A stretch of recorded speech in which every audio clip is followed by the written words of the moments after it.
My name is Dee Henry, and in 1989, I was asked to put something back into the game by Intercollegiate Tennis Association. All the coaches were asked to do that.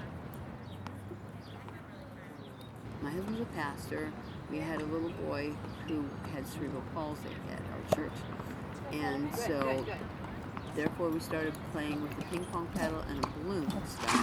Scott's probably in his mid-20s now, so that's how, and he was 2 when I met him, so, but the first time I really had a clinic, he was 4.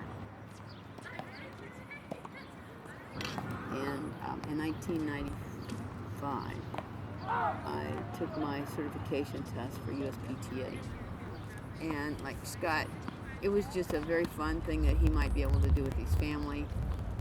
He never was a world beater as far as that's concerned, but his interest in tennis helped him, as he said in his own words, "When I play tennis, I feel like a regular kid." He didn't feel like he was disabled. That's something that other kids do. They get exercise, they get more independence, they realize, hey, so I have spinal bifida, so does this person. Now all of a sudden they realize I can function, I can get a job, and so therefore I'll start them in wheelchair tennis, and then all of a sudden you don't see them anymore, and you check on it. Well, they got their driver's license, they're going to college out of state, they're getting married, they've got a job, and now all of a sudden they don't have quite as much time for tennis, and I'm okay with that. But if we can do something to help them progress and get a skill set that's going to make them more functional, that's a great reward. The reason why I get in a chair once in a while is that, well, I think I should learn to play from a chair if I'm going to teach somebody to play from a chair, for one.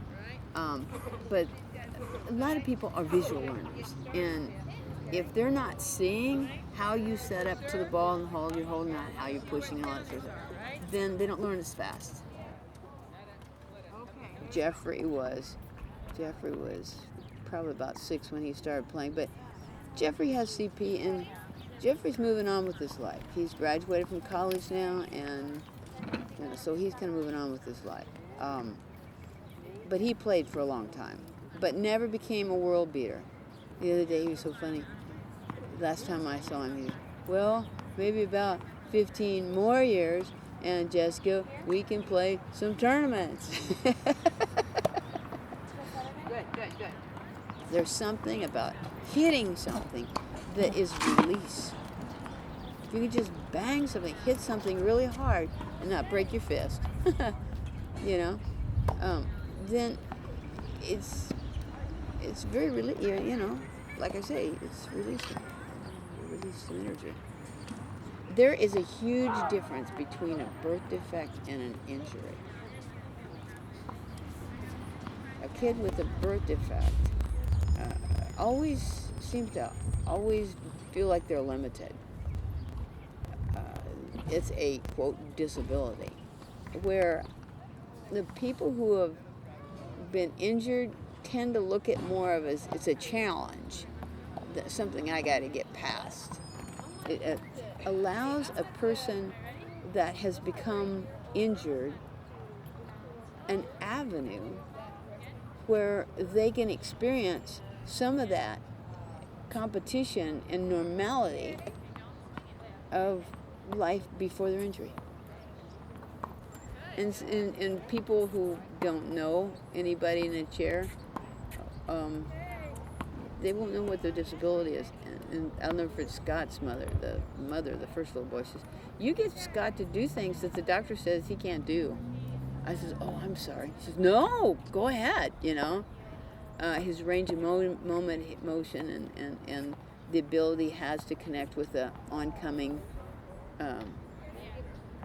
something that's oncoming to him, be able to bat that away.